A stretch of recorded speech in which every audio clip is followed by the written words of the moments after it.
उनका जन्म हुआ, लेकिन वो रहने वाले थी शहडोल के मध्य प्रदेश में, और इसलिए बचपन उनका वहीं बीता। 9 भाई बहन उनके थे, सिख परिवार था, 9 भाई बहन उनके थे। और ऐसे में वो जो है बहुत ही उनको एक तरह से सोचे कि कितना मानसिक तौर पर कितना परिवार के अंदर अपनी स्थिति बनाने के लिए कितना संघर्ष करना पड़ा होगा, ये हम समझ सकते हैं।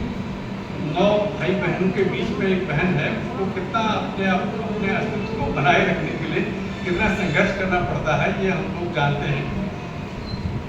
तो वो वहाँ मध्य प्रदेश में ही उनकी पढ़ाई लिखाई हुई, शुरुआत वहीं शहडोल में, और फिर सागर विश्वविद्यालय से उन्होंने MA किया इकोनॉमिक्स में, और वहीं पर जो है वो टीचिंग करने लगी, पढ़ाने लगी, लेक्चरर बन गई। कॉलेज से वहाँ पर था, क्या कहते हैं, मध्य प्रदेश में ही, वहीं वो 1968 में लेक्चरर बन गई, इकोनॉमिक्स पढ़ा रही। फिर उसके बाद कुछ साल के बाद अंबिकापुर में, जो छत्तीसगढ़ में है शायद, अंबिकापुर में भी वो लेक्चरर रही। तो ये जो है वो इकोनॉमिक्स की एक तरह से छात्रा रही और इकोनॉमिक्स की ही लेक्चरर रही। लेकिन उनके 2 भाई जो है एक लेखक और पत्रकार रहे हैं, तो उनसे वो बीच बीच में बहुत प्रभावित होती रही।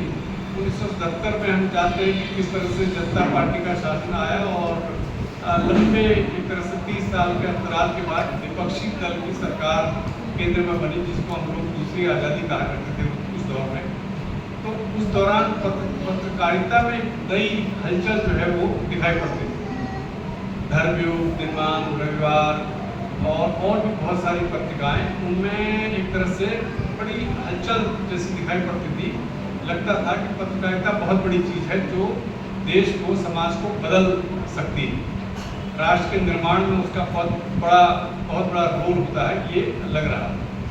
तो इसी बीच उनका दिमाग थोड़ा सा बदला और वो पत्रकारिता की तरफ उन्मुख। और आप सोचिए कि वो छोड़ छाड़ करके अपनी नौकरी अंबिकापुर से 1978 में पत्रकारिता में डिप्लोमा करने के लिए, उन दिनों डिग्री नहीं होती थी पत्रकारिता में, MA की डिग्री नहीं होती थी, BJ हुआ करता था, बैचलर ऑफ जर्नलिज्म, जो ऑलरेडी MA कर चुका है इकोनॉमिक्स में और टीचिंग भी कर रहा है।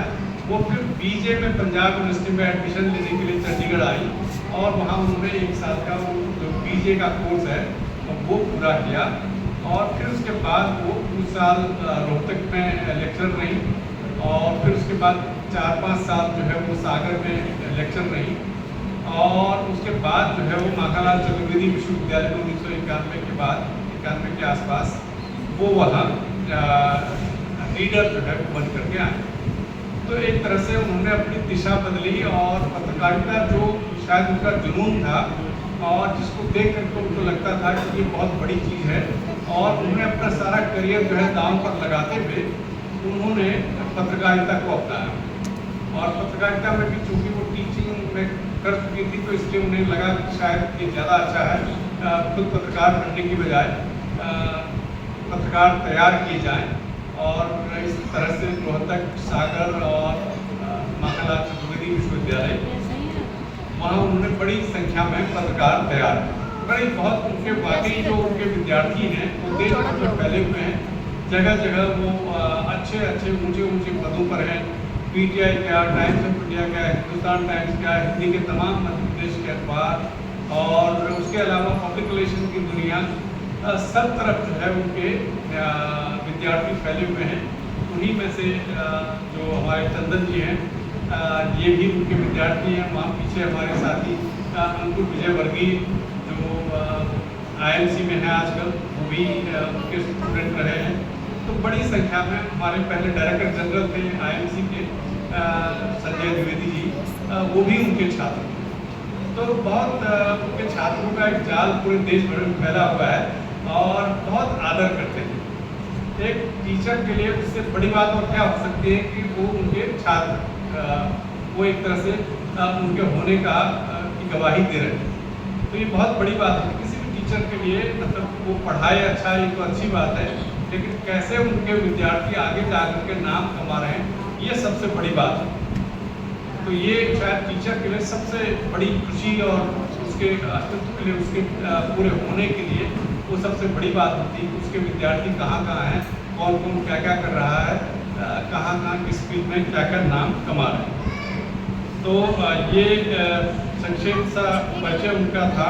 और भोपाल में 1991 से लंबे समय तक वो रही और 2 साल के लिए वो इसरो में भी डेवलपमेंट जर्नलिज्म पढ़ा रही थी।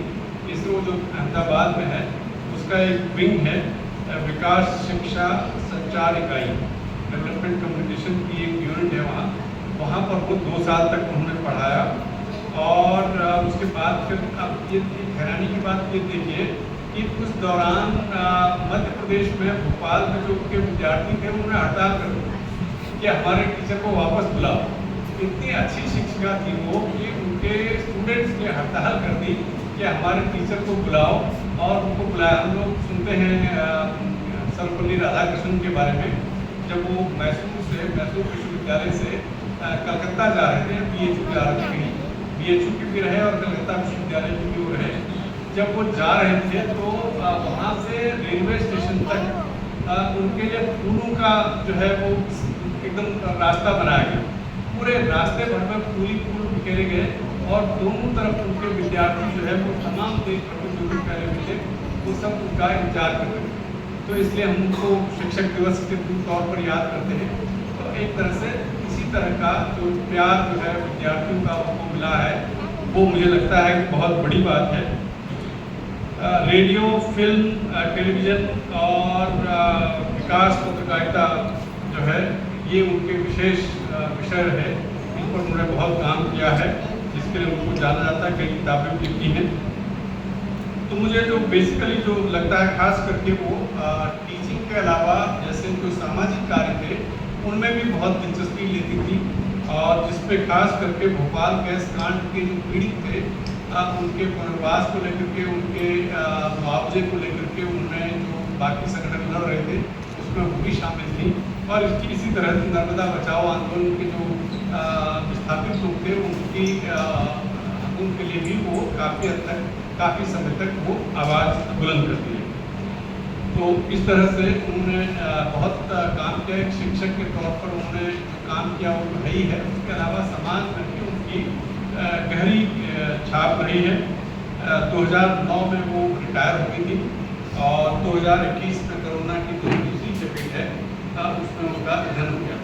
मुझे लगता है कि उनकी बहुत सारी उस समय लेख लिखे थे। मुझे याद है संजय द्विवेदी जी ने भी उस समय एक आर्टिकल उनके बारे में लिखा था। और बड़े बड़े कई हद तक कई क्षेत्रों में हमने देखा कि उनके बारे में लोग चिंतित थे। तो ऐसे व्यक्तित्व के बारे में बोलना और उनके नाम पर जो पुरस्कार स्थापित हुआ है उस पुरस्कार को मुझे दिया जाना, इसके लिए मैं अपने आप को बड़ा धन्य समझता हूँ। मैं आप जो भी आयोजक हैं, साथी जो है वो चंदन जी हो गए, अतुल जी हो गए, भाई उनके हो गए दूसरे जो कविता बोल रहे थे भी, आप सभी लोगों का जो भी जिन लोगों को जो भी आपकी सिलेक्शन कमेटी रही हो उन सबका बहुत बहुत आभार व्यक्त